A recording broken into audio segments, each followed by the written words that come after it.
Those are the four parts to Bicycle Tune by John Renbourn. Just a very short song. Four little 8-measure sections. Actually, one's only 7.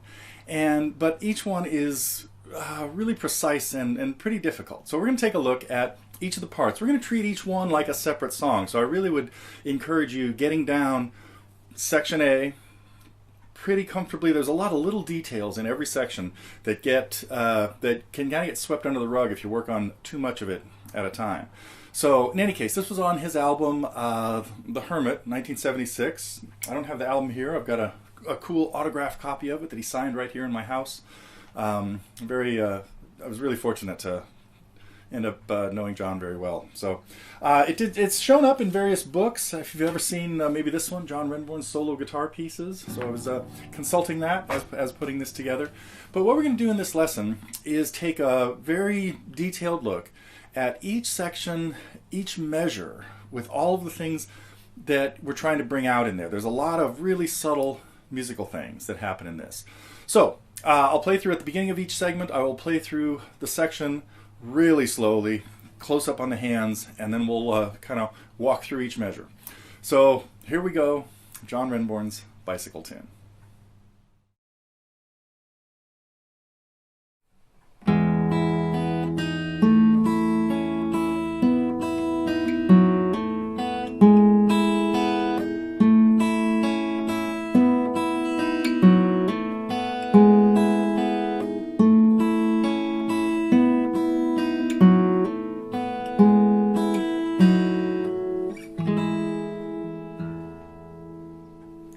There we have section A of Bicycle Tune. First thing I need to talk about, though, is the tuning. So it's an unusual tuning. Chords look really different. Well, pretty different. This is lute tuning, where the third string is tuned down a half step from G to F sharp, although in the tablature it says G flat because that's the way Guitar Pro works their lute tuning. But lutes and vihuelas and some other early stringed instruments from the Renaissance days were tuned. A 6-string instrument, really it's beneficial to have one pair of strings not tuned at a 4th but to be tuned at a 3rd, so that the 1st and 6th strings are the same note, and that makes the 2nd string a 5th of that chord. So but earlier instruments were done with the 3rd between the 4th and 3rd strings, the equivalent here of a D to F sharp, as opposed to our modern day guitar that has the 3rd string as a G and the 2nd string as a B, which is where the 3rd would be.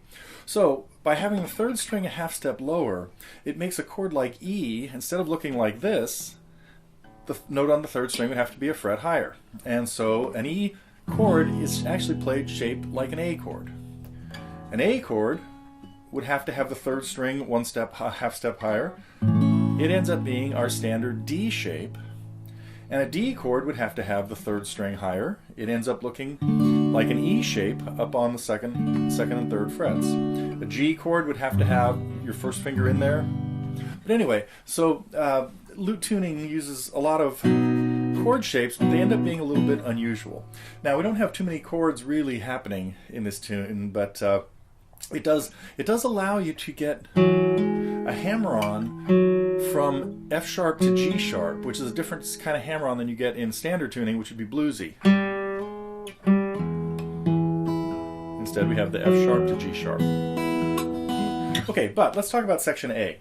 Section A is really a bit unusual in that it's a 7-beat phrase done 3 times.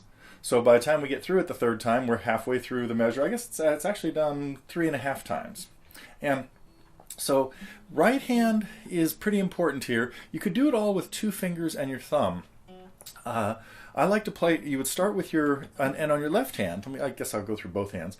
Your left hand is pretty simple. We have notes on the 2nd, 3rd, 4th, and 5th frets. And you're just going to use whatever fingers lined up with that in standard 2nd position. So we're going to start with your finger 1 down here on the G sharp. Start with a pinch.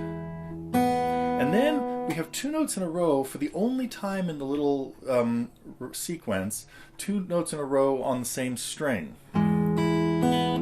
So with my right hand, what I do here is I use my index finger for the first pinch, my ring finger for the high pinch, And now my second finger for the open second string, and my first finger now would come in to get the D sharp on the 4th fret here. And now for the rest of this pattern, we're going to stay with your thumb on the 3rd string, your index finger on the 2nd string, and your 2nd finger on the 1st string. And then your thumb comes up here. Now,